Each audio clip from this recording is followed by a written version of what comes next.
Sabe aquela pergunta, como é que alguém encontra sentido depois de uma tragédia que simplesmente destrói o seu mundo? Essa é uma das questões mais difíceis que existem, né? E é bem aí que está o coração da história que a gente vai mergulhar hoje. A Cabana.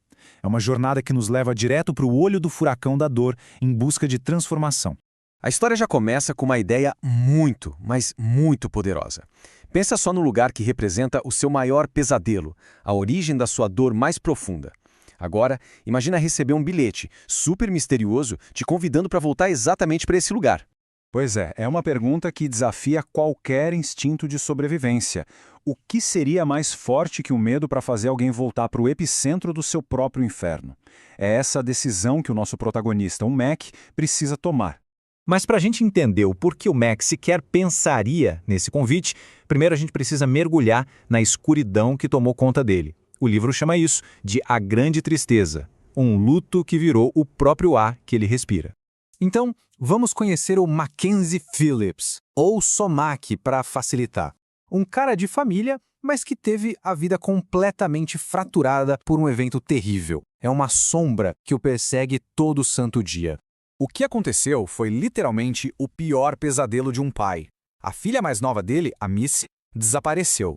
A busca desesperada levou a uma cabana abandonada e lá encontraram provas de que ela tinha sido assassinada. E para piorar toda a dor, o corpo dela nunca foi encontrado, o que deixou a família sem poder encerrar esse ciclo. E tem essa citação do livro que, nossa, resume tudo perfeitamente. Não é só tristeza, é um vazio mesmo. Um buraco na própria estrutura da realidade dele. E é bem nesse estado de luto congelado que algo acontece. Uma coisa tão inesperada que quebra a rotina de dor dele e o força a encarar o impossível.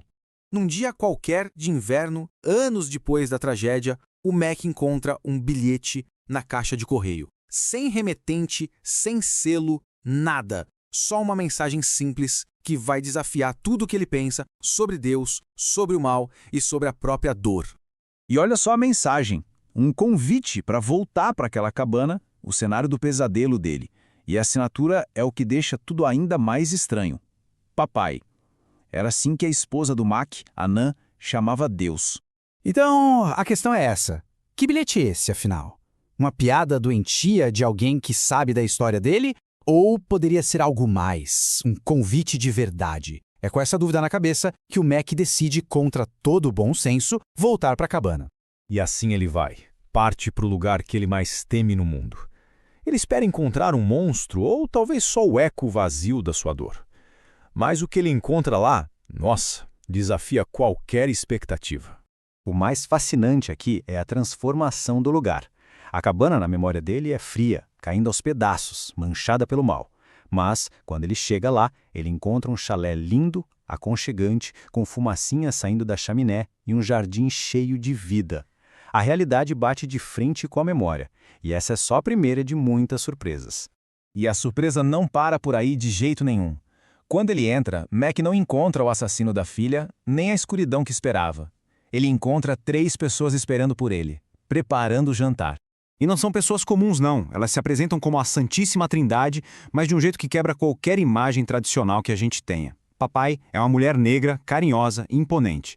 Jesus é um cara do Oriente Médio, descontraído, com mãos de carpinteiro, e o Espírito Santo é uma mulher asiática, meio etérea, chamada Saraio. Essa representação desafia séculos de arte religiosa, forçando o Mac a largar todas as ideias que ele tinha sobre Deus. O que acontece naquele fim de semana não é um julgamento, não é um interrogatório, é uma série de conversas profundas. É aqui que está o verdadeiro coração do livro.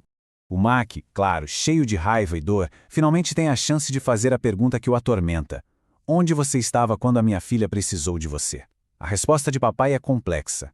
Ela diz que não causa o mal, mas que pode trabalhar através dele para criar algo bom. É uma diferença fundamental, né? Outro ponto central aqui é o perdão. O livro mostra que não é um sentimento, mas sim uma decisão. E o mais importante, perdoar não é para o outro, é para se libertar do veneno do ressentimento que, como dizem, só destrói quem o carrega. E é nessas conversas que, pouco a pouco, o Mac é forçado a confrontar a grande tristeza. Ele tem que encarar não só a dor da perda da Missy, mas também a raiva que ele sente de Deus por ter permitido aquilo e a sua própria dificuldade de perdoar, tanto o assassino quanto a si mesmo. Bem, esse confronto doloroso acaba se tornando o começo de uma jornada de cura, uma transformação interna que acontece bem ali, naquele lugar tão improvável.